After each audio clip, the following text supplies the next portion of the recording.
So there's a deeper story and through line of a series of recent new IPs that dropped in this movie calendar year and failed to really strike and make an impact. And I think I have a big theory about it, but, episode after episode, time after time. And one thing I do want to do is evaluate this movie and these other movies to kind of see why things may be the way they are. What is society's opinions of movies, or how do you drive an industry forward? That's the question. And is the messaging the problem, or is it the recipients and their willingness to hear a message that could be the problem? So with that, welcome to the second episode of Movies-aRe-USS, a satire movie podcast that acknowledges life imitates art and art imitates life. So movies are the story. So movies are the story of the human and nowadays AI experience. Grab your popcorn and let's talk about Black Bag, a pro-marriage movie. As a moviegoer, as an avid moviegoer, and I know the thing that will get everybody into the movie theater, and Black Bag does it perfectly. The 90-minute movie is essential. The 90-minute movie can never go anywhere. You can watch it real quick, you can have a good time, and if the writers, the directors, the actors, if whoever's involved, producers as well, accept that, hey, we want this to be 90 minutes. We're not trying to make a 2-hour film. This might not get an Oscar, but let's make a good movie. The quality of movies will grow exponentially. So, Black Bag, first and foremost, you have 90 minutes to check this movie out. I'm going to be honest with you. You have 90 minutes, right? The 90-minute runtime executed well by Steven Soderbergh. And if you should be aware, but if you're not aware of his catalog, it includes, if nothing else, the Oceans 11 through 13, right? And so if you haven't checked those out, those aren't 90-minute movies, but you should check those out. George Clooney, Brad Pitt, Bernie Mac, a lot of greats in those.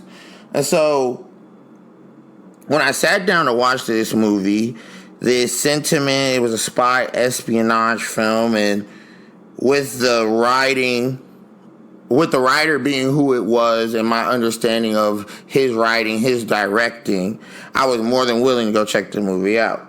I do enjoy watching movies in the theater because you get a more directed, your attention has to be focused. I'll have another podcast dropping about how movies can repair society's attention spans.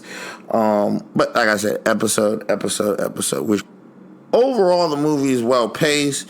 The acting is great. You have Michael Fassbender, you have Cate Blanchett, you have a great cast of side stars, clever writing, and an intrinsic plot, but you do have to be paying attention. This is not a movie you can turn on and think you won't have to actually give your attention to understand the plot devices used in the movie as you walk through the movie. So definitely remember that if you check. And there's a part of the movie that with its pro-marriage tone, it develops into that tone. It doesn't offer you that tone from the beginning. And there's a scene in the movie and there's a plot device used in the movie in which it actually became a therapy session for myself, right? I had to now evaluate when information was presented to me, how did I interpret it in this space? Once again, espionage, the name of it being called Black Bag, what Black Bag represents as a fail-safe for these people doing this high security work, right? So how much can you even tell the person you're laying next to in bed with every night, you're married to every night, right? And so there's a scene in the movie in which the husband is evaluating the wife, and the husband And I'll be honest, I projected what I would have assumed was the plot device in the movie. And as the movie developed, it makes you question, and I had to go back and question and say, yo, I projected. Like, I almost, in this movie, became a villain to this movie because these two people have all these people already silently and non-silently attacking their marriage. And they stand firm with each other throughout it. And I think that's kind of one of the greater parts of the pro-marriage aspect. This is not only a movie that is pro-marriage, this is a movie that was pro-defending your marriage. Pro not letting anyone believe that you will get to negatively affect my marriage from both parties. The husband in the movie and the wife in the movie.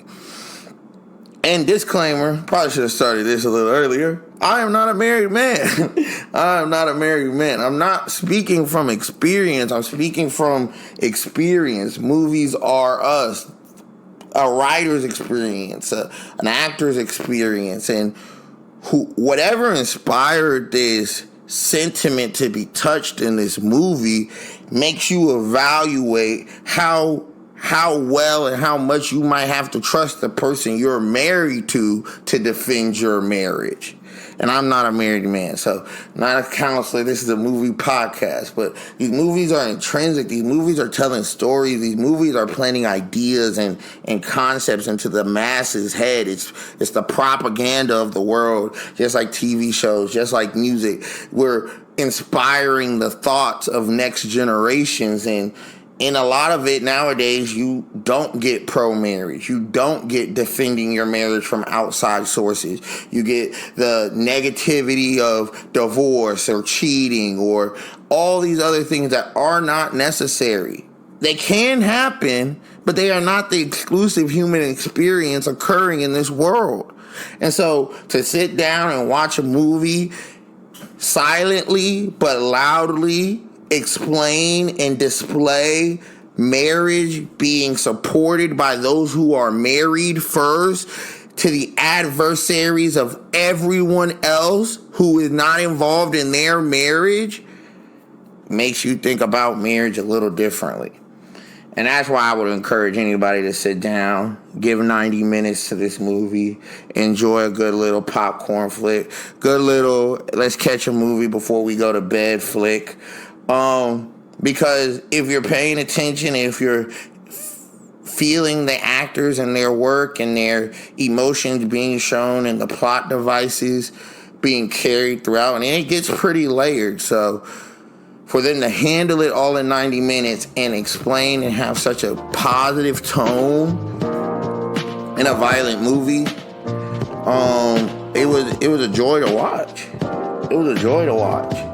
And I think it's positive content. So I encourage people to go watch it. I encourage people to give it a viewing and, hop down below. Let me know what you think. We're at the bottom of the bucket where there's nothing left but the kernels. So I do want to thank y'all for tuning in for another episode of Movies-aRe-USS podcast in which we, talk about different movies. I want to hear your thoughts if you've seen the movie. If you haven't seen the movie and you go check out the movie, let me know.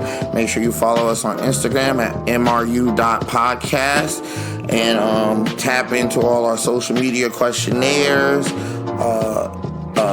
raffles, everything being built. And enjoy and be a member of the space if you so choose to be. You're more than welcome. You're more than invited. So thank you again and have a good one.